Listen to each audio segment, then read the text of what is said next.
జిల్లాకు మంత్రి పదవి కోసం రాజీనామాకైనా రెడీ అన్నారు ఇబ్రహీంపట్నం ఎమ్మెల్యే మల్రెడ్డి రంగారెడ్డి.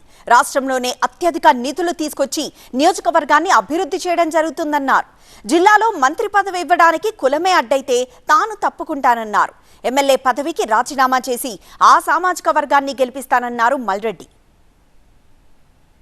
నేను ఆ రోజు చెప్పిన రంగారెడ్డి జిల్లా ప్రజలకు మంత్రి పదవి కులమే అడ్డం వస్తే నేను రాజీనామా చేస్తా, ఏ కులాన్నైనా గెలిపించిస్తా. రంగారెడ్డి జిల్లా ప్రజలకు అన్యాయం చేయకండి. మల్రెడ్డి రంగారెడ్డి కులం అడ్డం వస్తే తప్పకుండా ఏ కులానికి ఇస్తారో రంగారెడ్డి జిల్లాలో మీరు ఇవ్వండి. I'm ready to resign only for district people. Rangareddy జిల్లా ప్రజల మనోభావాలు దెబ్బకుండా ఉండడానికి నేను ఒక్కనే గెలిచి ఉండి నా కులం అడ్డం వస్తే తప్పకుండా పేద ప్రజలు ఒక మంత్రి ఉంటే, ప్రభుత్వం ఉన్నప్పుడు ఒక మంత్రి ఉంటే వాళ్ళు కార్యకర్తలు కానీ ప్రజలు కానీ అందుబాటులో ఉంటాడనేది అందరికీ తెలిసింది.